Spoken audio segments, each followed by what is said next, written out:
Hundreds of protesters held demonstrations in Beijing and Shanghai as protests over stringent COVID restrictions flared for the third day.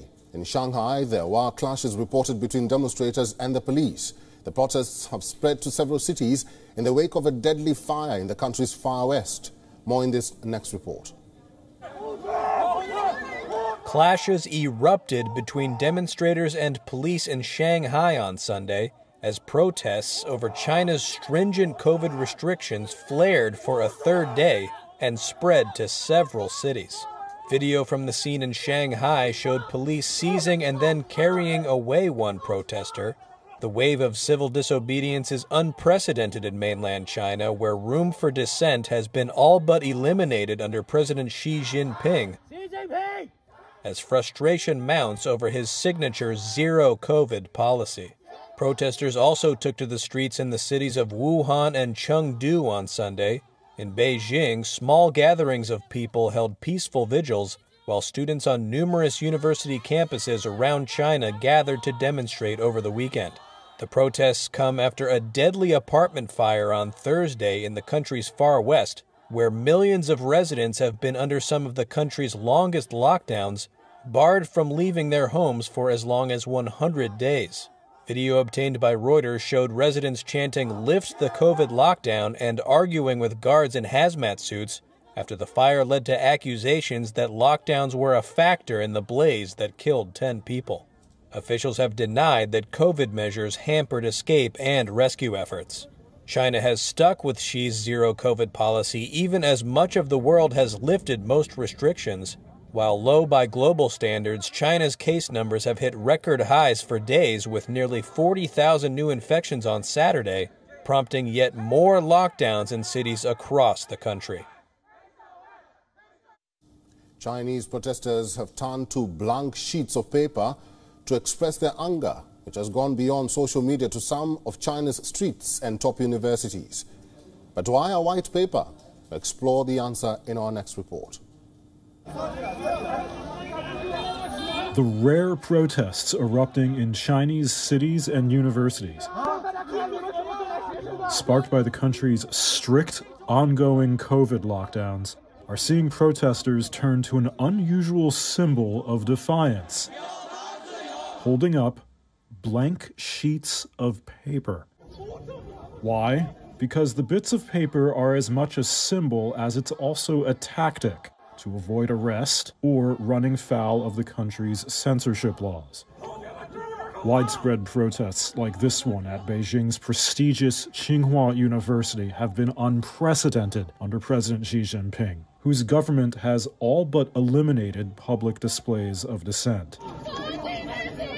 This woman is shouting, "Stop performing oral sex to public power."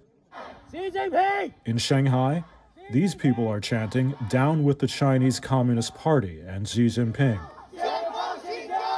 China's social media platforms are heavily censored, forcing citizens into cat-and-mouse games to get around it. In online chat rooms seen by Reuters, protesters are being advised to bring a sheet of blank paper to a demonstration. But the hashtag white paper exercise has already been blocked on at least one site. In Hong Kong 2 years ago, protesters also used blank paper as a response to the city's ban on certain protest slogans, and the tactic has recently spread to Moscow in protests against the war in Ukraine. We are receiving more details from China following the protests in Shanghai and also Beijing. The protesters are calling for the resignation of President Xi Jinping following the strict zero COVID-19 policy, which has been enforced by the Chinese government. And the Chinese government is reluctant to ease the restrictions, and this has forced many in Shanghai and even Hong Kong to be angry and protest against the government's restrictions.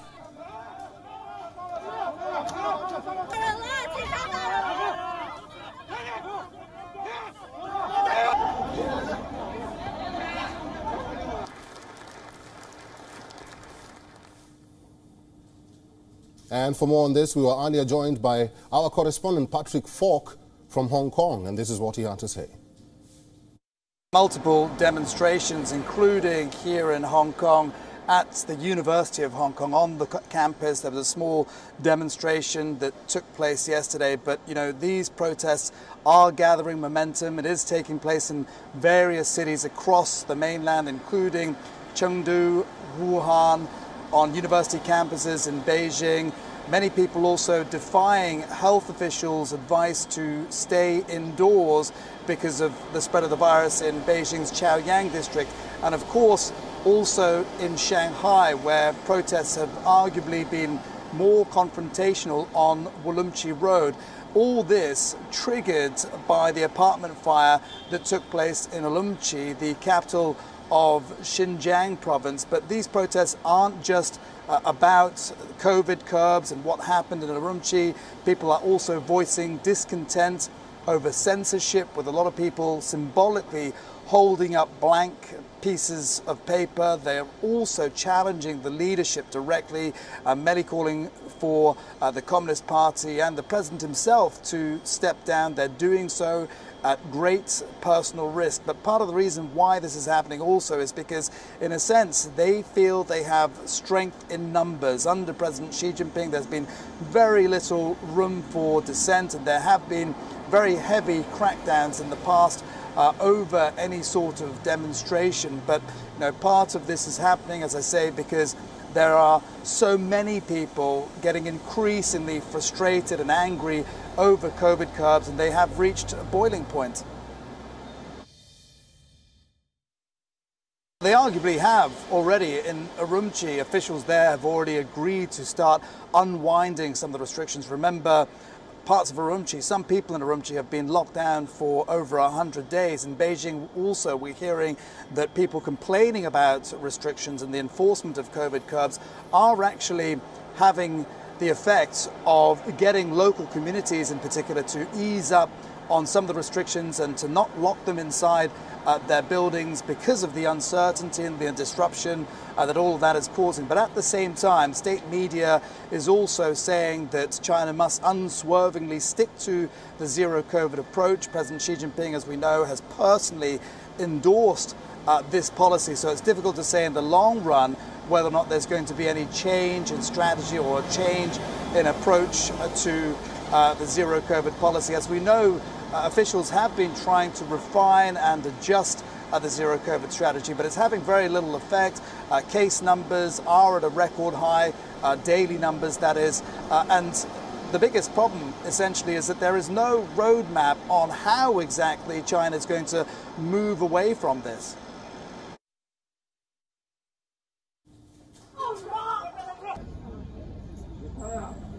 This is a developing news story from China. We are keeping our eyes on Beijing, Shanghai, Chengdu, like our correspondent Patrick Falk said in his report earlier, that anger is brewing in China over the strict zero COVID-19 policy implemented by the government, and the protesters, most of them Chinese, are angry at their president. They want him to step down.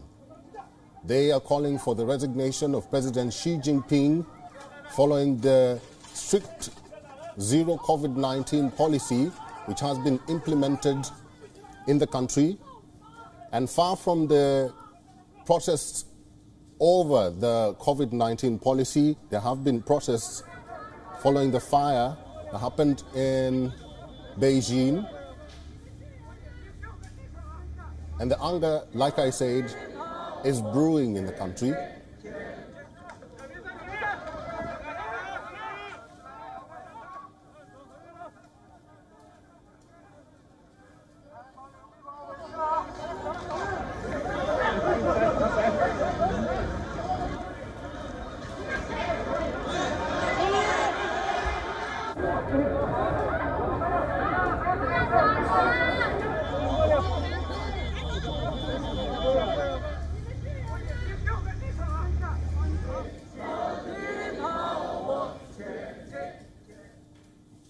Einar Tangen is a political and economic commentator, and he's now joining us live from Beijing to talk more about the situation in China.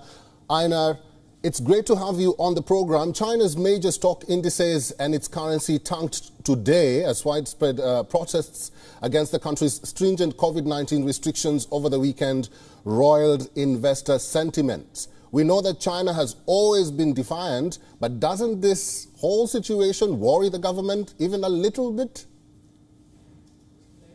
Of course, the government is worried. I mean, it's very rare that you have these kind of outbreaks of frustration. You know, it's been almost 3 years.